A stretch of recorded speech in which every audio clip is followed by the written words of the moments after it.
عرض سلام محضر ملت بزرگ ایران. ملت بزرگ ایران، لازم بود قبل از اینکه وزرای مملکت ما استیضاح شوند جناب آقای رئیس جمهور استیضاح میشد. همه میدانیم که مقام عظمای ولایت اصرار بسیار زیادی دارند که از تولید و تزریق ناامیدی بر پیکر نظام ممانعت به عمل آید. اگر وزرای مملکت با ناکارآمدی خود تداوم تورم را رقم میزنند، آقای پزشکیان با فریاد ناکامی ها و فریادی از جنس نمیتوانم، نمیشود، مشکل داریم، پول نداریم، آب نداریم، گاز نداریم، خواسته های دشمن را تأمین می نماید و گستاخی آنها را برای حطاکی بر پیکری سرزمین من بارور می نماید و گامهای آنها را استوارتر برای زایل نمودن پیکر نظام می نماید. اگر جاسوسان ما چند سردار بزرگ ما را از دست ما گرفتند، آقای پزشکیان با بوق و کرا کردن ناتوانایی ها گامهای دشمن را و رغبت دشمن را و عزم دشمن را برای محو سرزمینمان جذب می نماید.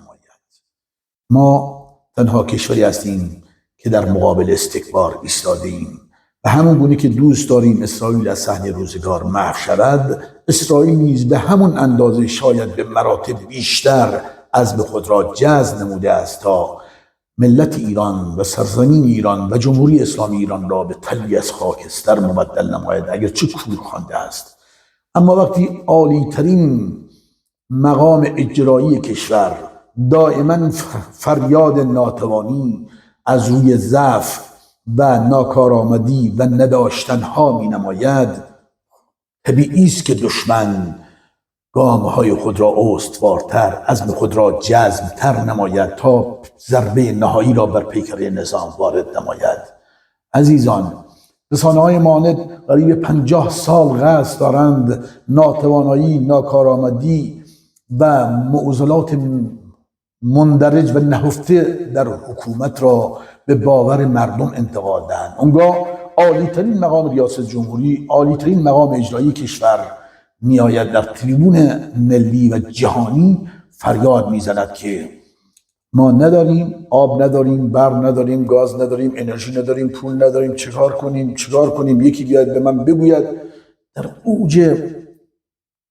چه کنم گرفتار شده است، در زندان ناتوانی ها گرفتار شده است و این مفروضاتی که نشأت گرفته از ناتوانایی خود را به خورد دشمن میدهد و حکومت را ناکارآمد جلوه میدهد. در واقع وقتی میگوید که اسرائیل از ما قوی‌تر، موشک‌های اسرائیل از ما قدرتمندتر، مطلع‌تر، توانمندترند، طبیعی است که اون اژدهای 7 سر را برای حمله مجدد بر سرزمین ایران مهیا می‌نمایند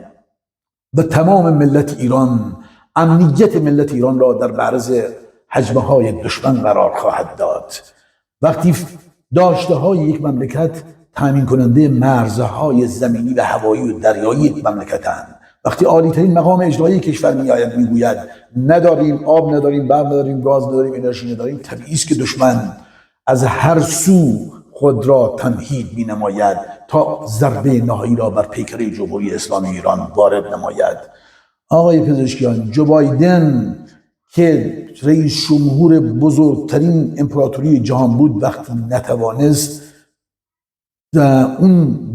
جو غیرت را از خود به خرج داد که تسلیم شد و ریاست جمهوری را داد به گستاخی دیگر و شیطانی مجسم تر از خودش. شما هم اگر نمیتوانید با احترام به شعور ملت ایران، با احترام به منویات مقام معظم رهبری که رسالت ایشان اطلاع نظام، اطلاع حکومت، اطلاع جمهوری اسلامی است و باور انتقال این توانمندی ها به بشریت است که اسلام توانایی حل هر معضلاتی را دارد، چه زیباست نیز شما با همون غیرت دینی استعفا دهید و ملت را و نظام را به کسی که شایسته این سمت است بسپارید. با تشکر.